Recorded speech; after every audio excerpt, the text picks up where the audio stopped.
ইসলামের ইতিহাস হল ইসলামী সভ্যতার রাজনৈতিক, সামাজিক, অর্থনৈতিক, সামরিক এবং সাংস্কৃতিক বিকাশের ইতিহাস। ইসলামী সভ্যতা সপ্তম শতাব্দীতে আরব উপদ্বীপে উৎপত্তি লাভ করে এবং পরবর্তীতে বিশ্বের অনেক অংশে ছড়িয়ে পড়ে। অধিকাংশ ইতিহাসবিদ বিশ্বাস করেন যে ইসলামের উৎপত্তি মক্কা ও মদিনায় সপ্তম শতাব্দীর শুরুতে মুহাম্মদের মাধ্যমে। মুহাম্মদ হলেন ইসলামের নবী। তিনি মক্কায় জন্মগ্রহণ করেন এবং ৬১০ খ্রিস্টাব্দে তিনি আল্লাহর কাছ থেকে প্রথম ওহী।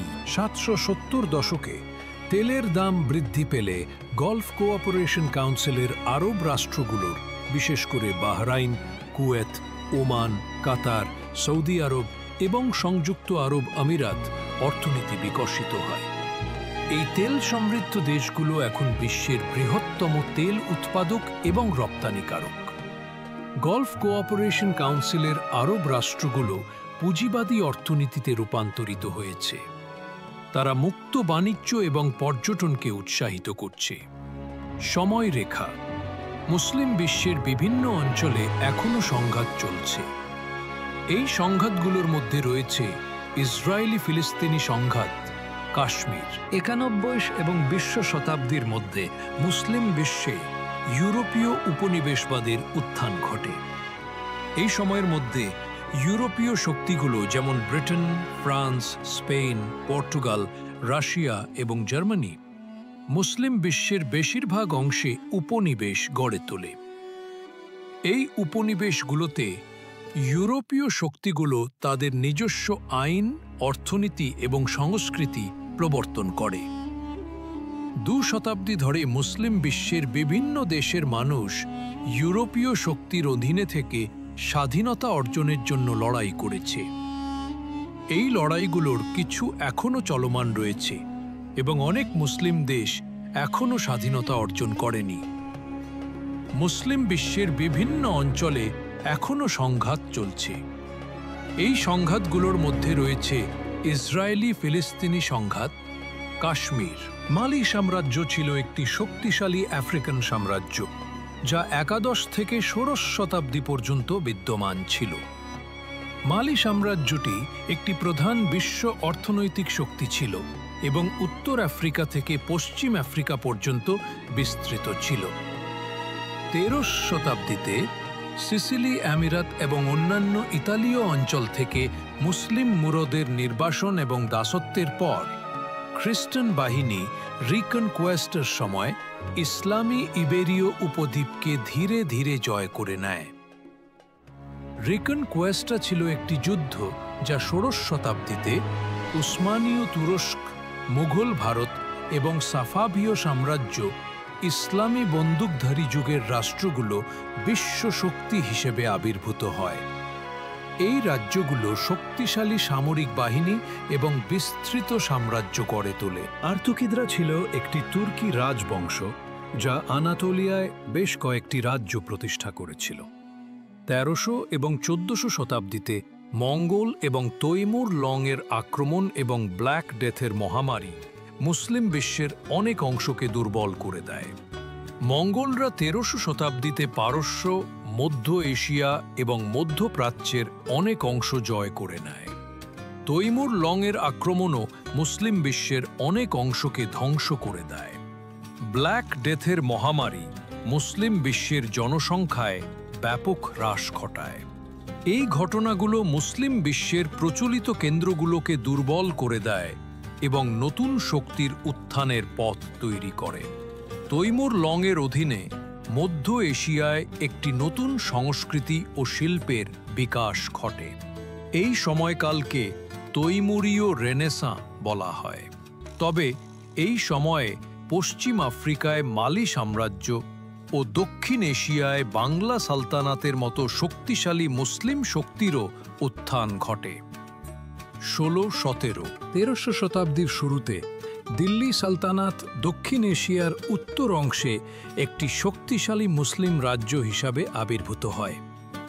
দিল্লি সালতানাত মোহাম্মদ ঘুরির দ্বারা প্রতিষ্ঠিত হয়েছিল, যিনি ১১৯২ সালে তৃতীয় পাণ্ডব যুদ্ধে পরাজিত হওয়ার পর দক্ষিণ এশিয়ায় মুসলিম শাসন প্রতিষ্ঠা করেছিলেন। দিল্লি সালতানাত পরবর্তীতে দক্ষিণ এশিয়ার বৃহত্তম এবং সবচেয়ে শক্তিশালী মুসলিম রাজ্য হয়ে ওঠে। একাদশ এবং দ্বাদশ শতাব্দীতে তুর্কি রাজবংশগুলো আনাতোলিয়ায়, বর্তমান তুরস্ক, সার্বজনীন রোমান সাম্রাজ্যের কাছ থেকে জমি জয় করে নেয়। এই রাজবংশগুলোর মধ্যে রয়েছে রুম সালতানাত এবং আর্তুকিদরা। রুম সালতানাত ছিল একটি শক্তিশালী মুসলিম রাজ্য যা কায়সারিয়ায়, বর্তমান কায়সেরি, তুরস্ক, অবস্থিত ছিল। আদেশ দেন 10-11। এই পদক্ষেপটি আরব উপদ্বীপে ইসলামের আধিপত্য প্রতিষ্ঠার ক্ষেত্রে একটি গুরুত্বপূর্ণ মাইল ফলক ছিল।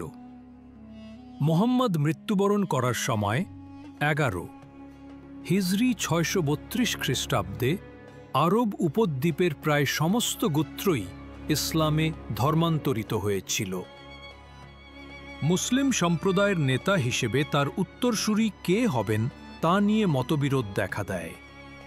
এই মতবিরোধ রাশিদুন খিলাফতের দিকে পরিচালিত করে, যা ইসলামের প্রথম 4 জন খলিফার 622 খ্রিস্টাব্দে মুহাম্মদ ইয়াথরিব শহরে, বর্তমানে মদিনা নামে পরিচিত, হিজরত করেন। ইয়াথরিব ছিল একটি আরব শহর যা মুহাম্মাদের শিক্ষার প্রতি ইতিবাচক ছিল। মুহাম্মদ ইয়াথরিবে একটি ইসলামী সম্প্রদায় প্রতিষ্ঠা করেন এবং আরব উপদ্বীপের অন্যান্য গোত্রগুলোকে ইসলামে ধর্মান্তরিত করতে শুরু করেন। 630 খ্রিস্টাব্দে মুহাম্মদ মক্কায় বিজয় করেন এবং সমস্ত মূর্তি ধ্বংস করার ঐতিহ্যগত বিবরণ অনুসারে 2-6 মুহাম্মদ 610 খ্রিস্টাব্দে মুসলিমরা যেটিকে ঐশী বাণী বলে মনে করে তা গ্রহণ শুরু করেন। এই বাণীগুলোকে কুরআন বলা হয়, যা ইসলামের পবিত্র গ্রন্থ। কুরআন এক আল্লাহর প্রতি আত্মসমর্পণ, মহাবিচারের জন্য প্রস্তুতি এবং দরিদ্র ও অভাবীদের জন্য দানের আহ্বান জানায়। 4 মুহাম্মাদের বাণী যখন অনুসারীদের সাহাবাগণ আকর্ষণ করতে শুরু করে, তখন তিনি মক্কার অভিজাতদের কাছ থেকে ক্রমবর্ধমান শত্রুতা এবং নির্যাতনেরও সম্মুখীন হন। মক্কার অভিজাতরা মুহাম্মাদের শিক্ষার দ্বারা তাদের ক্ষমতা এবং প্রভাব হুমকির মুখে পড়তে দেখেছিলেন। 4 লাভ করেন। তিনি মক্কা ও মদিনায় তার ধর্মপ্রচার শুরু করেন, যেখানে তিনি ইসলামের শিক্ষা প্রচার করেন। মুসলিমরা এই সময়কে ইব্রাহিমীয় নবীদের দ্বারা প্রেরিত মূল ধর্মে ফিরে আসার সময় হিসাবে বিবেচনা করে। ইব্রাহিমীয় নবী হলেন আদম, নূহ, ইব্রাহিম, মূসা, দাউদ, সুলাইমান এবং ঈসা। মুসলিমরা বিশ্বাস করেন যে এই নবীরা সকলেই একই ঈশ্বরের কাছ থেকে বাণী পেয়েছিলেন। 3, 4, 5 ইসলামের এই মহান ইতিহাসের পরের অংশ জানতে চাইলে কমেন্ট করুন নেক্সট পার্ট। ইসলামের প্রাথমিক ইতিহাসের গবেষণায় বিভিন্ন পদ্ধতির জনপ্রিয়তা বিভিন্ন কারণে বিভিন্ন হতে পারে। উদাহরণস্বরূপ, বর্ণনামূলক পদ্ধতিটি সাধারণ পাঠকদের জন্য আরও বেশি অভিগম্য, কারণ এটি ইসলামের প্রাথমিক ইতিহাসের উপলব্ধ উৎসগুলোকে তাদের নিজস্ব শর্তে গ্রহণ করে। অন্যদিকে উৎস সমালোচনামূলক এবং ঐতিহ্য সমালোচনামূলক পদ্ধতিগুলো আরও বেশি জটিল এবং এদের ব্যাখ্যার জন্য বিশেষজ্ঞ জ্ঞানের প্রয়োজন হয়। ঐতিহ্য সমালোচনামূলক পদ্ধতি অনুসারে ইসলামের প্রাথমিক ইতিহাসের উপলব্ধ উৎসগুলোকে মৌখিক ঐতিহ্যের উপর ভিত্তি করে তৈরি বলে বিশ্বাস করা হয়। এই পদ্ধতির অনুসারীরা বিশ্বাস করেন যে এই উৎসগুলোর মধ্যে অনেক তথ্য বিকৃত এবং মিথ্যা। তারা এই উৎসগুলোর তথ্যের সত্যতা নিয়ে প্রশ্ন তোলেন।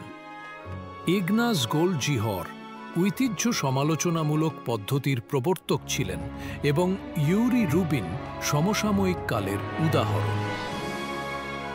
সন্দেহবাদী পদ্ধতির অনুসারীরা বিশ্বাস করেন যে ইসলামের প্রাথমিক ইতিহাসের উপলব্ধ উৎসগুলোকে ইসলামী বিশ্বাসকে সমর্থন করার জন্য তৈরি করা হয়েছিল।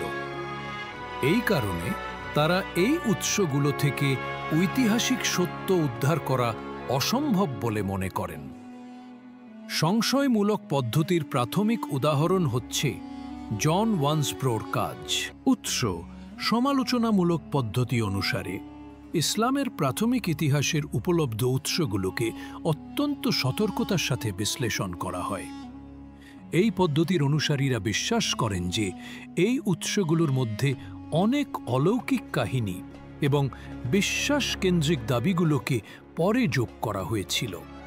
তারা এই উৎসগুলোর তথ্যদাতাদের পরিচয় এবং তাদের উদ্দেশ্য নিয়ে প্রশ্ন তোলেন। উইলিয়াম মন্টগোমারি ওয়াট এবং উইলফার্ড ম্যাডেলুংয়ের কাজ উৎস সমালোচনা পদ্ধতির দুটি উদাহরণ। বিকাশ ঘটেছে।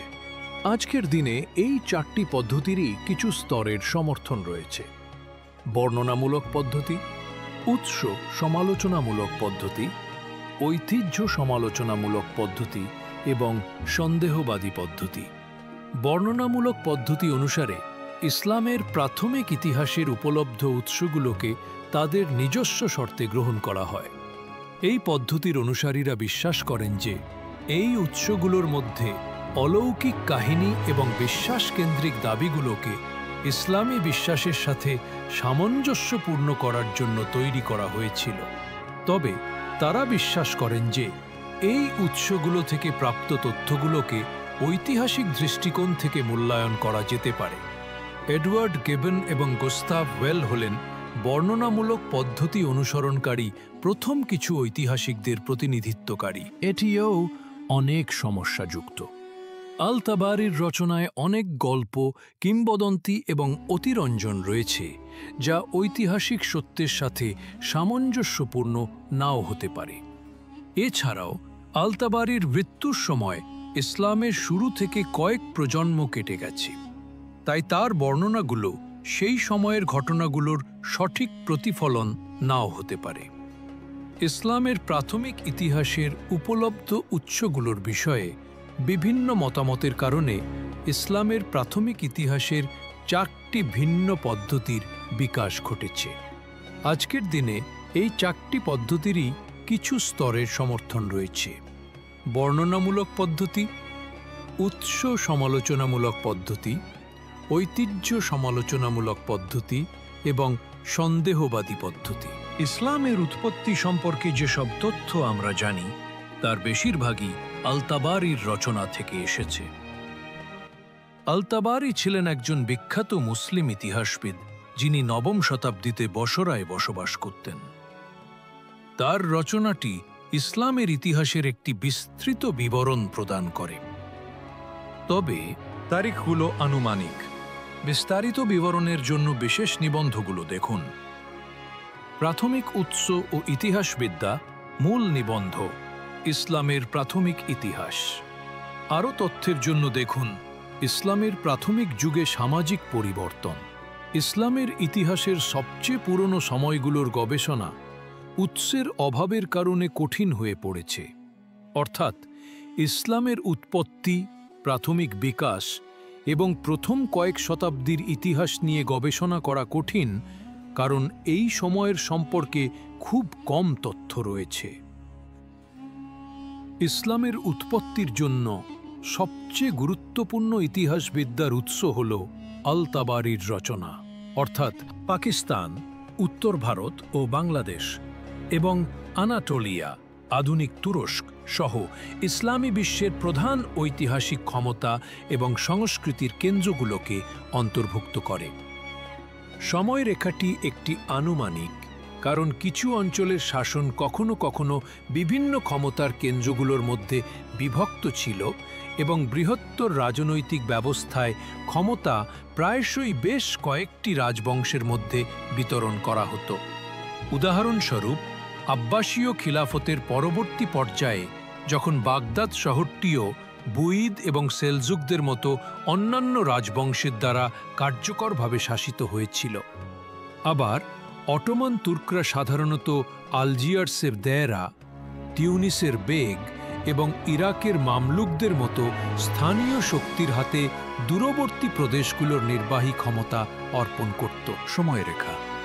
মূল নিবন্ধ। ইসলামের ইতিহাসের সময়রেখা। নিম্নলিখিত সময়রেখাটি প্রথম বিশ্বযুদ্ধের আগে ইসলামী বিশ্বের সবচেয়ে গুরুত্বপূর্ণ রাজনৈতিক ব্যবস্থাগুলোর একটি রূপরেখা প্রদান করে। সময়রেখাটি আরব, মেসোপটেমিয়া আধুনিক ইরাক, পারস্য আধুনিক ইরান, লেভান্ট আধুনিক সিরিয়া, লেবানন, জর্ডান ও ইসরায়েল, ফিলিস্তিন, মিশর, মাগরেব উত্তর পশ্চিম আফ্রিকা, সাহিল পশ্চিম আফ্রিকা, মধ্য আফ্রিকা, পূর্ব আফ্রিকা, সহিলি উপকূল, আল আন্দালুস ইবেরীয় উপদ্বীপ, মাওয়ারান্নাহর মধ্য এশিয়া, হিন্দুস্তান আধুনিক। অষ্টম শতাব্দীর পরে উৎসগুলো আরও সমসাময়িক হয়ে ওঠে এবং উপলব্ধ ঐতিহাসিক বিবরণের ধারার মান উন্নত হয়। এছাড়াও নতুন নথিভুক্ত উৎস উপস্থিত হয়, যেমন সরকারি নথি, চিঠিপত্র এবং কবিতা। ষষ্ঠ শতাব্দীর পূর্বের সময়ের জন্য উৎসগুলোও উন্নত, যদিও এখনও মিশ্র মানের। এই সময়ের মধ্যে ইসলামের উদ্ভব হয়নি এবং ইসলামী ইতিহাসের উৎসগুলো আরও বিতর্কিত। তবে এখনও কিছু নির্ভরযোগ্য উৎস রয়েছে যা এই সময়ের সম্পর্কে বর্তমান তথ্যকে সমর্থন করে। 31 ইসলামের প্রাথমিক ইতিহাসের উৎসগুলোর মান এবং প্রাপ্যতা সময়ের সাথে সাথে পরিবর্তিত হয়েছে।